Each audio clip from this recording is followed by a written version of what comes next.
Baiklah, Assalamualaikum warahmatullahi wabarakatuh. Pertama-tama, marilah kita panjatkan puja serta puji syukur kita kehadirat Allah Subhanahu wa Ta'ala, yang mana telah memberikan kita beribu-ribu kenikmatan, terutama nikmat iman serta Islam. Salawat serta salam marilah kita limpah curahkan kepada junjungan kita, yakni Habibana wa Nabiyana wa Maulana Muhammad Sallallahu Alaihi Wasallam. Tidak lupa kepada para sahabatnya dan kepada para tabiin tabiatnya dan kepada kita semua selaku umatnya. Amin ya Allah ya Rabbal Alamin. Sebelumnya izin share screen terlebih dahulu.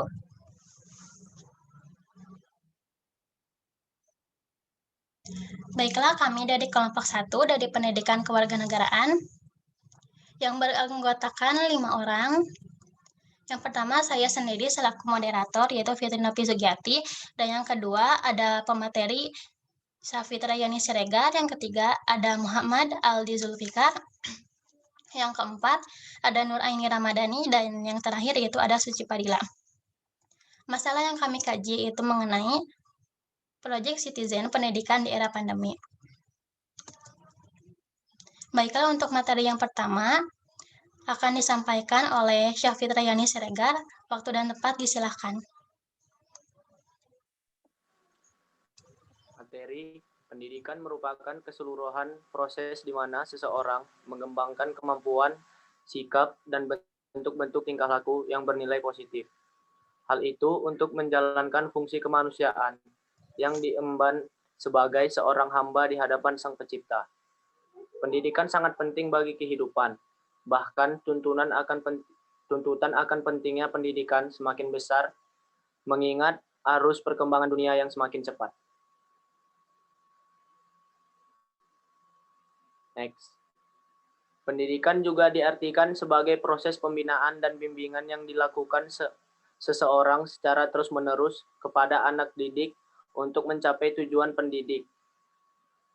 Menurut Azra, pendidikan merupakan suatu proses penyiapan generasi muda untuk menjalankan kehidupan dan memenuhi tujuan hidupnya secara lebih efektif dan efisien.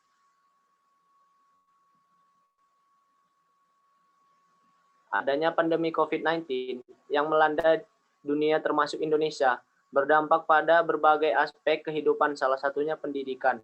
Maka lembaga pendidikan mengharuskan menjalankan proses kegiatan pembelajaran secara jarak jauh, yakni siswa belajar dan guru mengajar harus tetap berjalan meskipun peserta didik berada di rumah. Akibatnya, pendidik dituntut mendesain pembelajaran dengan memanfaatkan media daring atau online. Hal ini sesuai dengan keputusan Menteri Pendidikan dan Kebudayaan Republik Indonesia terkait Surat Edaran Nomor 4 Tahun 2020 tentang pelaksanaan kebijakan pendidikan dalam masa darurat penyebaran COVID-19. Berbagai inisiatif dilakukan untuk memastikan kegiatan belajar tetap berlangsung meskipun tidak adanya sesi tatap muka langsung. Teknologi, lebih spesifikasinya internet, ponsel pintar dan laptop sekarang digunakan secara luas untuk mendukung pembelajaran jarak jauh.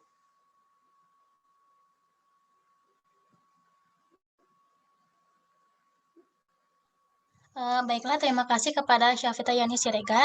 Untuk yang selanjutnya yaitu yang akan dibawakan oleh saya sendiri.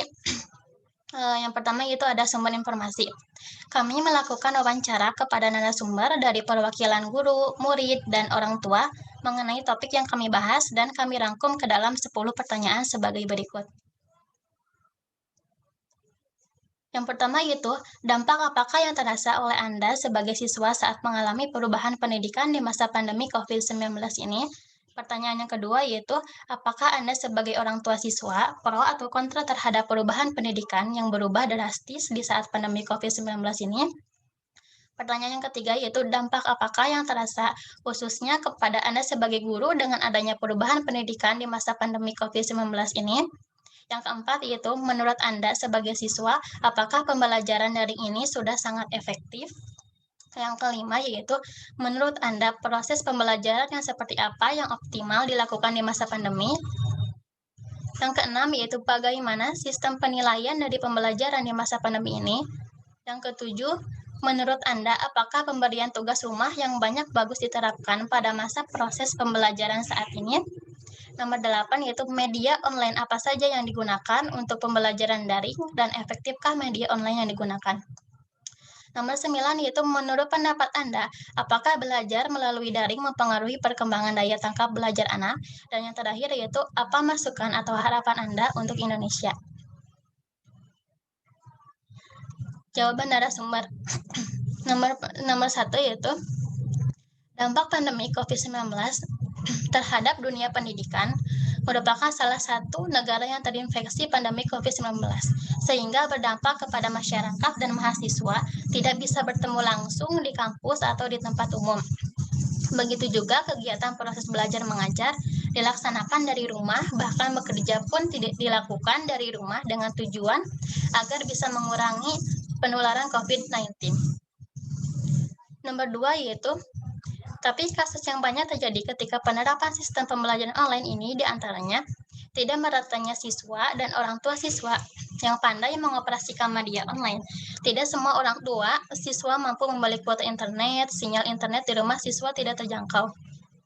Sebagian besar orang tua murid yang kondisi ekonominya pas-pasan juga tidak memiliki ponsel pintar atau smartphone sebagai sarana belajar secara online untuk anak mereka, dan kurang terkontrol disebabkan tidak langsung tatap muka. Baiklah ya, materi selanjutnya akan dipaparkan oleh Muhammad Aldi Zulfikar. Waktu dan tempat disilahkan.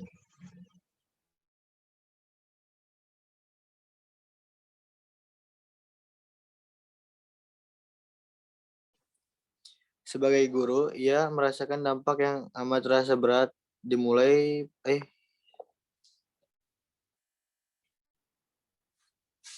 pada hal penilaian kepada siswa, keaktifannya dan apakah siswanya menerima materi atau tidak yang telah ia sampaikan. Banyak hal yang memang ia sebagai guru kesulitan dalam pembelajaran daring ini. Namun hal ini tidak menjadi keluhan bagi ia karena ia terus berjuang untuk bisa menemukan dari masalah tersebut.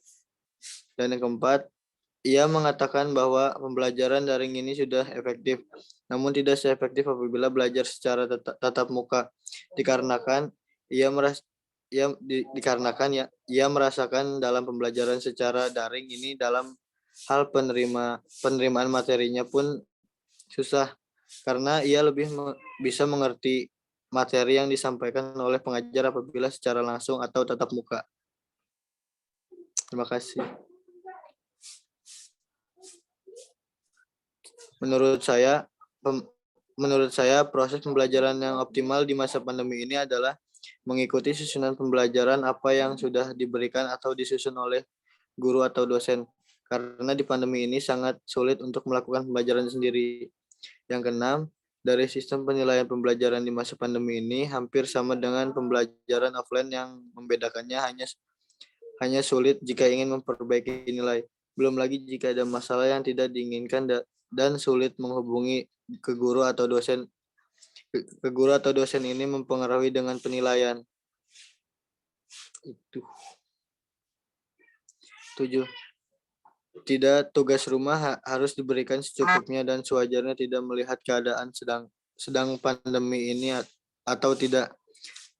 Maksudnya tugas yang diberikan seharusnya tidak membuat anak sampai harus begadang tiap malam karena tugas yang banyak dan deadline yang singkat.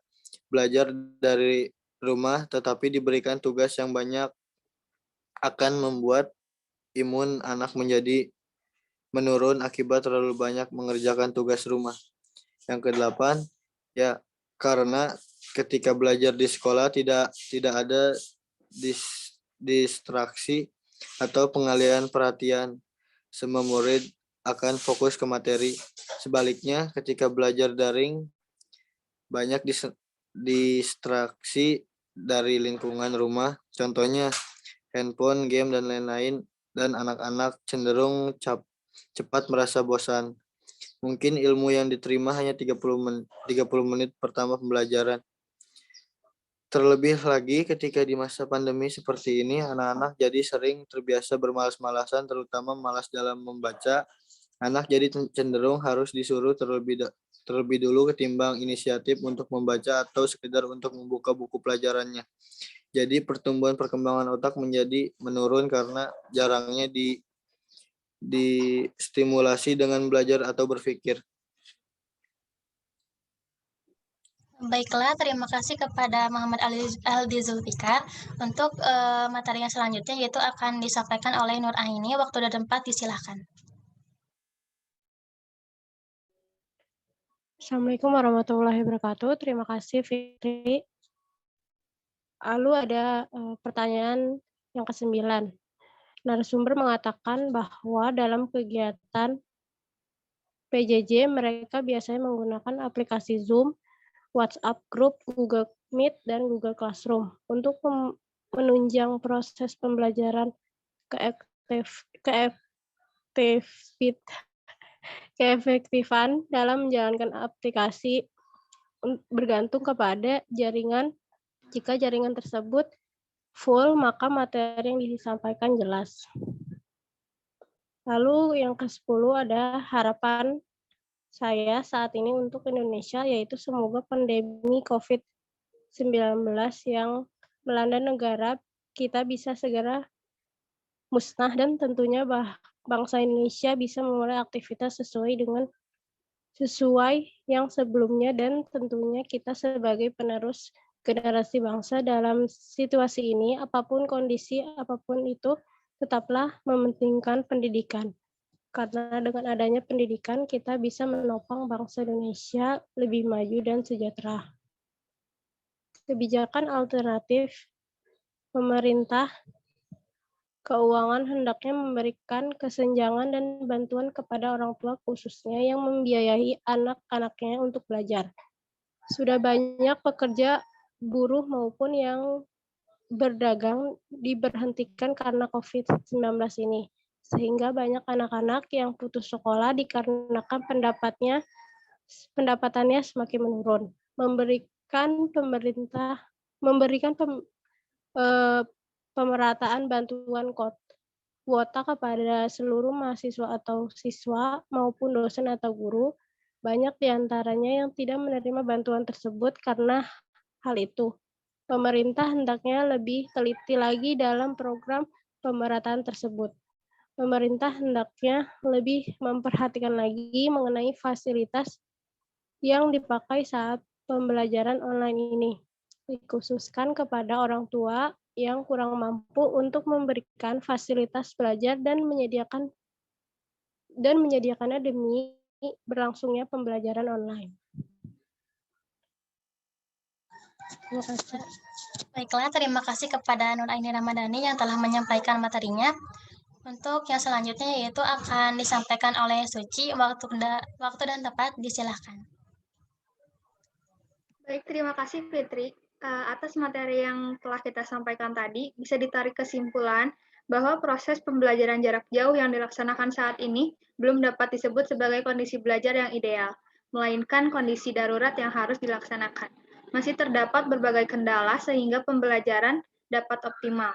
Pemerintah bekerja sama dengan berbagai pihak terkait melakukan berbagai upaya untuk dapat mengatasi permasalahan yang terjadi dalam PJJ, baik dari sisi regulasi, peningkatan kesiapan pendidik, serta perluasan jaringan dan akses sumber belajar agar dapat berjalan secara efektif dan efisien.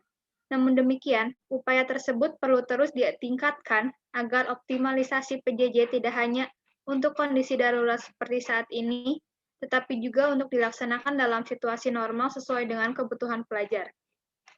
Pemerintah terus berupaya mendorong sinergitas berbagai sektor terkait agar upaya peningkatan kualitas pendidikan, baik dalam masa darurat COVID-19 maupun penyelenggaraan pendidikan keberlanjutan di masa depan dapat dioptimalkan.